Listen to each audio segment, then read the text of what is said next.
The eugenics agenda goes back further than we know.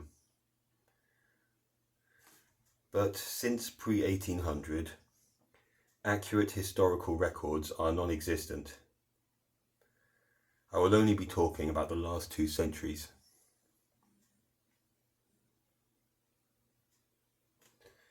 This illustration immediately highlights some of the issues involved.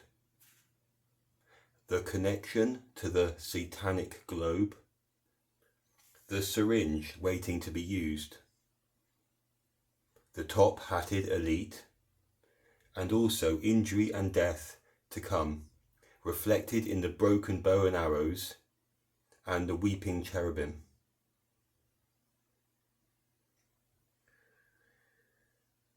We also see the continuous presence of propaganda and the media.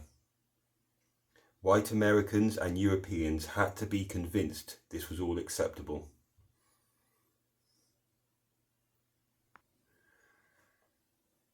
Bottom left is Sir Francis Galton, proponent of social Darwinism, geography and statistics. In other words, setting the standards for misinformation and aggressive atheism since 1883.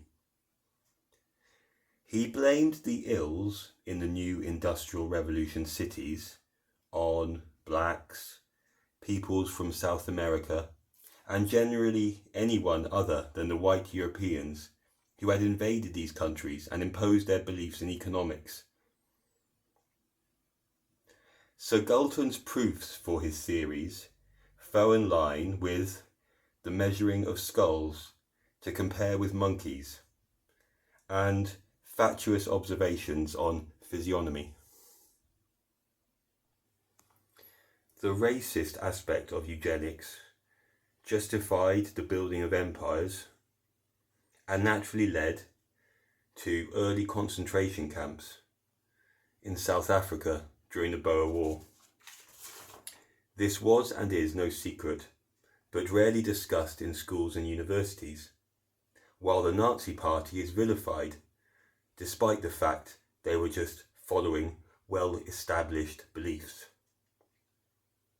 48,000 people died in the South African camps to 34,000 in Germany, though admittedly these numbers are vague and bordering on guesswork. Going into the 20th century, China mandated a one-child policy. This was a time of complete control of every aspect of life in communist countries. Freedom was at a minimum, but it was still something that was hard to enforce for obvious reasons. By far a more effective technique in achieving the goals of eugenics was birth control. In 1946, a drive began to normalize and encourage this across the realm, spearheaded by a new organization to include 190 countries. This was called UNICEF.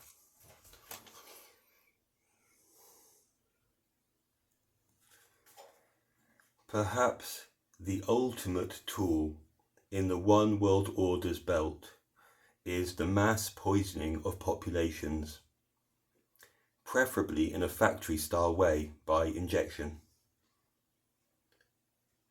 These images show nothing new under the sun. People were speaking out against tyranny even in the 19th century.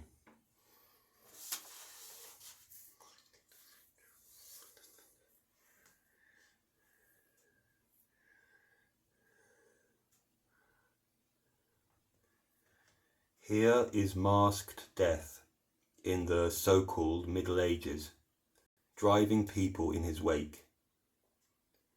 By the way, what looks like chemtrails or a vapor cloud can be seen in the backdrop.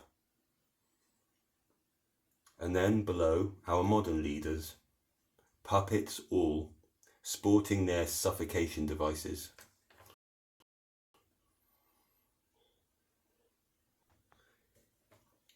Here are some legends that spoke out against. Unfortunately, many other actors, sports peoples and musicians did get the jab and are dying from heart attacks, turbo cancer and a range of other mysterious causes.